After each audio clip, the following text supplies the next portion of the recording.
తాతల్లారా మీరందరూ కూడా ఈరోజు ఈ మాటలు వినాలని ప్రేమతో ఈ మాటలు తెలియజేస్తూ ఉన్నాం. ఈ మధ్యాహ్న కాల సమయంలో మీ గ్రామానికి రావడానికి గల కారణము యేసు ప్రభువే నిజమైన దేవుడని, ఆయన ద్వారానే పాపి అయిన మానవుడికి రక్షణని, ఆయన నమ్ముకుంటే నిన్ను మోక్షములో చేరుస్తాడని దేవుడు చెప్పమన్న మాటలు చెప్పడానికి ఈరోజు మీ మధ్యలోనికి వచ్చి ఉన్నాము.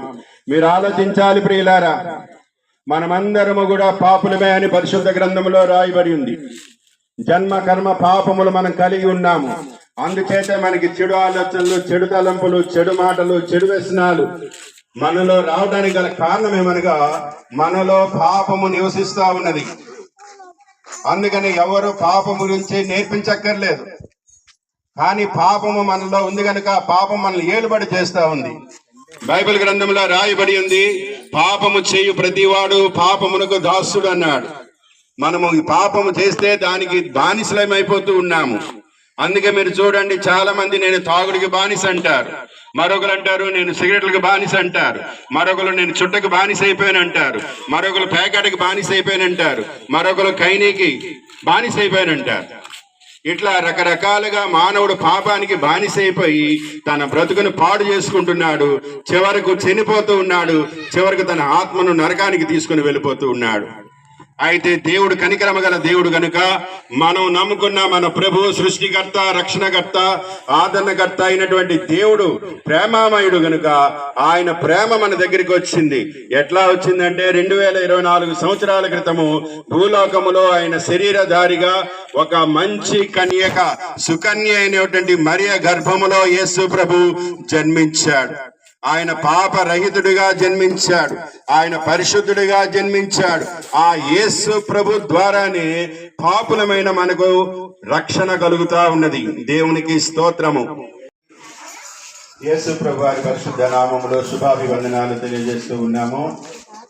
మరి మధ్యాహ్న కాల సమయంలో మీ వద్దకు వచ్చి యేసు ప్రభు ఎవరో, ఆయన ఎందుకు ఈ లోకానికి వచ్చారో, ఆయన ఈ లోకానికి వచ్చి ఏం చేశారో ఆ కొన్ని మాటలు మీకు తెలియజేయాలని ఈ మధ్యాహ్న కాల సమయంలో మీ ఎదుకు వచ్చిన ప్రియులారా, యేసు ప్రభు ఎవరనగా ఆయన 2024 సంవత్సరాల క్రితము పాపుల్ని రక్షించడానికి భూలోకానికి వచ్చిన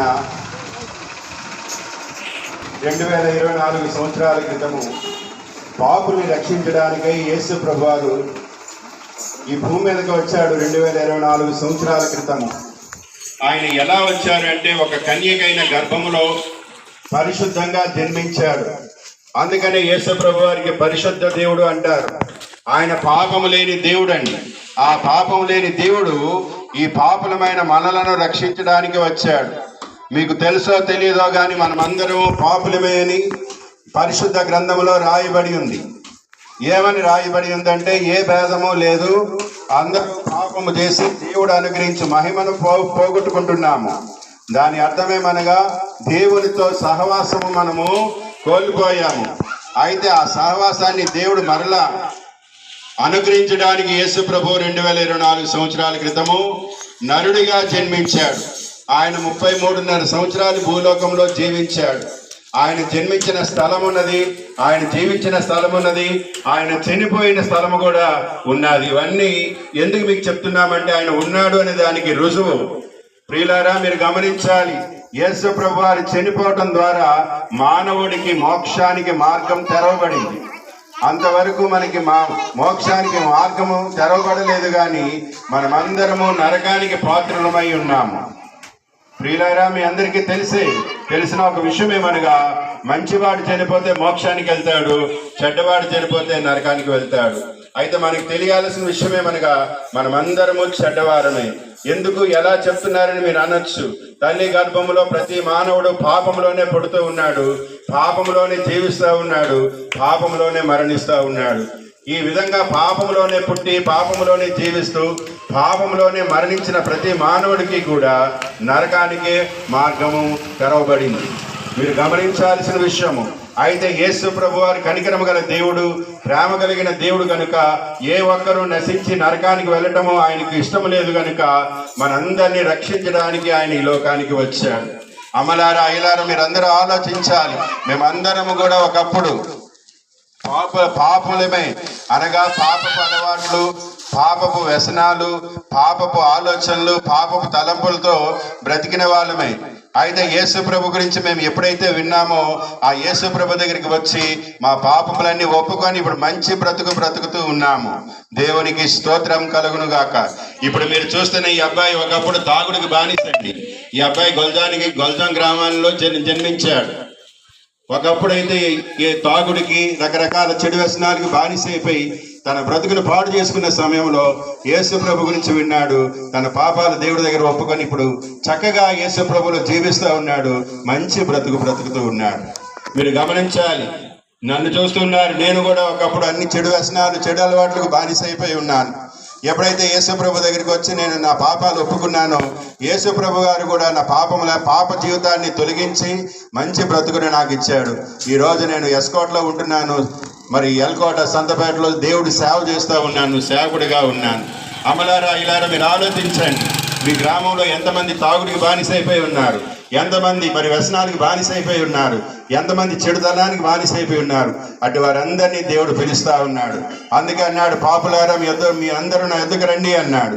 పాపులను రక్షించడానికి మనుష్య కుమారుడి లోకానికి వచ్చాడు. ఇది సత్యమండి.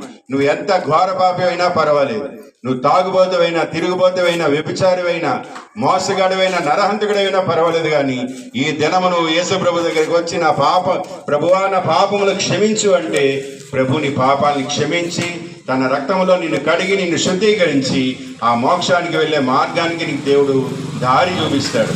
అంత మంచి దేవుడు యేసు ప్రభువారు. ఈయన మాట్లాడతాడు, కనిపిస్తాడు. నీ కష్టం ఏది ఉంటే చెప్పి చూడు, దాన్ని ఆ కష్టాన్ని తీర్చే దేవుడై ఉన్నాడు. ఇటువంటి గొప్ప దేవుడు ఈ లోకంలో ఎవరూ లేరండి. మరి మీకు సాక్ష్యం చెప్తా ఉన్నాం.